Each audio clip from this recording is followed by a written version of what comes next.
하나님의 말씀은 민수기 8장 말씀입니다. 민수기 8장의 말씀을 드라마 바이블로 함께 듣도록 하겠습니다. 제 8장. 여호와께서 또 모세에게 말씀하여 이르시되 아론에게 말하여 이르라. 등불을 켤 때에는 7 등잔을 등잔대 앞으로 비추게 할지니라. 하시매 아론이 그리하여 등불을 등잔대 앞으로 비추도록 켰으니 여호와께서 모세에게 명령하심과 같았더라. 이 등잔대의 제작법은 이러하니 곧 금을 쳐서 만든 것인데 밑판에서 그 꼭까지 쳐서 만든 것이라.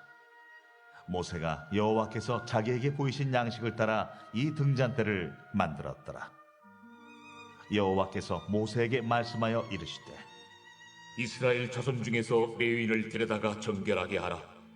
너는 이같이 하여 그들을 정결하게 하되 곧 속죄의 물을 그들에게 뿌리고 그들에게 그들의 전신을 삭도로 밀게 하고 그 의복을 빨게 하여 몸을 정결하게 하고 또 그들에게 수송아지 1마리를 번제물로 기름 섞은 고운 가루를 그 소제물로 가져오게 하고 그 외에 너는 또 수송아지 1마리를 속죄제물로 가져오고 레위인을 회막 앞에 나오게 하고 이스라엘 자손의 온 회중을 모으고 레위인을 여호와 앞에 나오게 하고 이스라엘 자손이 그들에게 안수하게 한 후에 아론이 이스라엘 자손을 위하여 레위인을 흔들어 바치는 제물로 여호와 앞에 드릴지니 이는 그들에게 여호와께 봉사하게 하기 위함이라.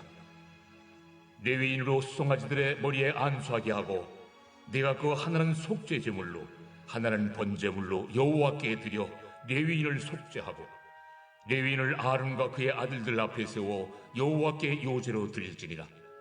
너는 이같이 이스라엘 자손 중에서 레위인을 구별하라.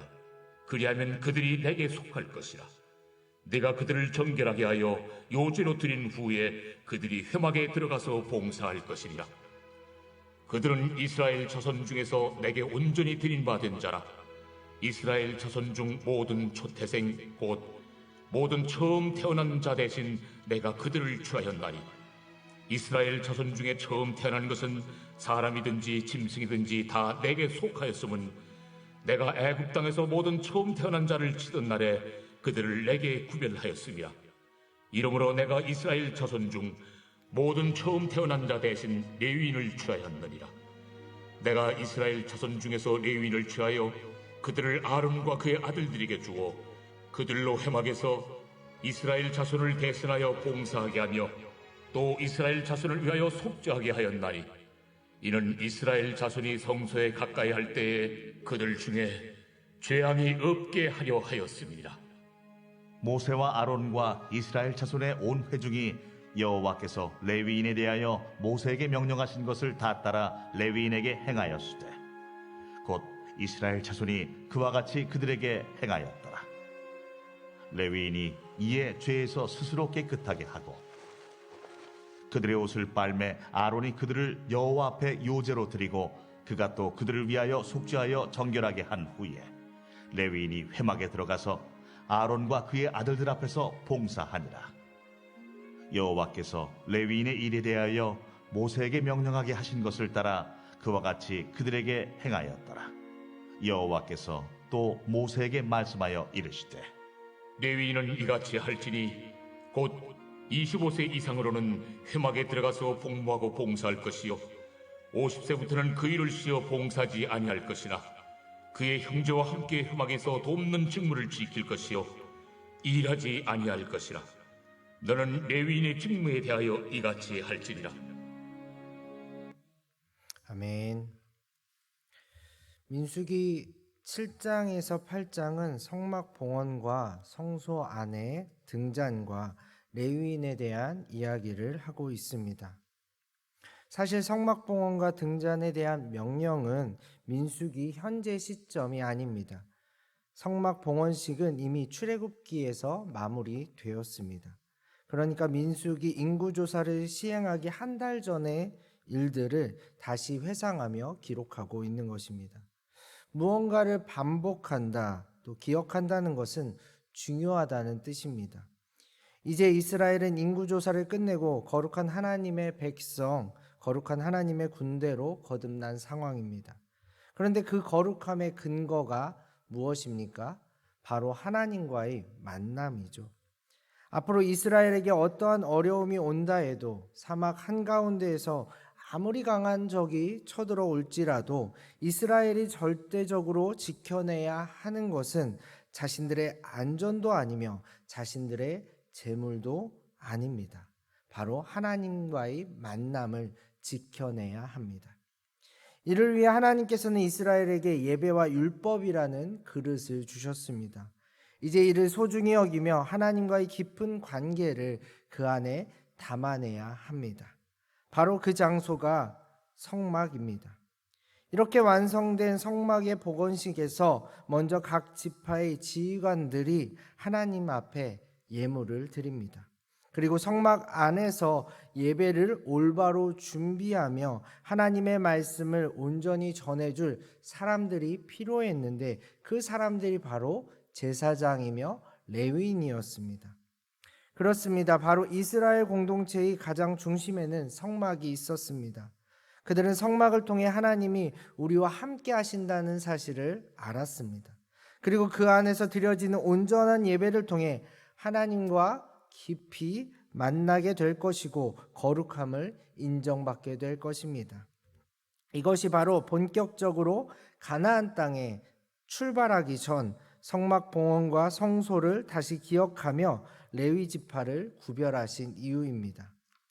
이제 본문으로 들어가 8장 1절부터 4절까지는 성소 안에서 그 성소 안에 등잔에 대한 말씀입니다. 등잔의 구조는 밑판 위에 가운데 줄기가 있고 또 그 좌우로 세 가지가 이루어져 총 7개의 가지가 있고 그 위에 7개의 등잔이 있습니다. 등불을 켤 수 있습니다. 그리고 각 가지에는 꽃장식으로 되어 있고 꽃받침이 새겨져 있습니다. 아시겠지만 성소 내부에는 창문이 없고 여러 개의 덮개로 덮여져 있습니다. 빛이 들어오지 않습니다. 그러니까 오로지 등불만이 성소 안을 밝히는 유일한 빛입니다. 당연히 1차적인 목적은 성소 내부를 밝혀서 제사장이 성막의 기능을 수행하게 하기 위함입니다. 그런데 특별히 8장 2절에는 등불을 밝혀 등잔대 앞을 비추라고 말씀하십니다. 등잔대 앞에는 상이 하나 있는데 그 위에는 진설병, 특별히 즉 떡이 놓여져 있었습니다. 떡의 종류는 무교병으로 6개씩 쌓아 두 줄로 놓여서 총 12개였습니다. 12라면 무엇이 떠오르십니까? 당연히 12은 이스라엘 12지파를 상징합니다. 다시 정리해 보자면 성소에 들어가면 왼쪽에 완전수 7으로 이루어진 등불이 존재합니다. 그리고 그 등불은 정면에 있는 12개의 떡을 비추고 있습니다.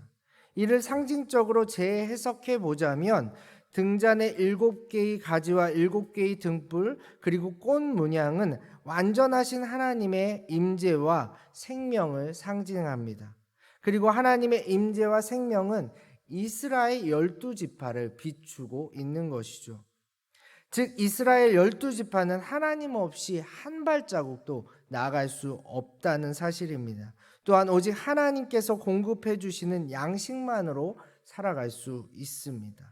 이것이 바로 성막 안에 등잔대와 등불을 특별히 언급하시며 가르쳐 주시는 하나님의 뜻입니다. 민수기 8장 5절부터 마지막 절까지는 레위인들이 성막에서 봉사하는 규정을 기록하고 있습니다. 먼저 그들을 구별하고 정결하게 하는 예식을 명령하십니다. 그리고 그들을 그렇게 구별하신 이유를 설명해 주십니다. 하나님께서 레위인을 따로 세우시고 구별하신 이유, 그 이유는 이스라엘의 모든 마다들을 대신하는 것이고 제사장의 직무를 돕기 위함입니다. 그로 인해 하나님께서는 그들을 통해 성소를 잘 지키시고 혹시 모를 이스라엘의 그 재앙에서 보호하시는 것이죠. 말씀을 마무리하겠습니다. 오늘 우리에게는 이 시대에는 성막도 없고 등잔도 없습니다.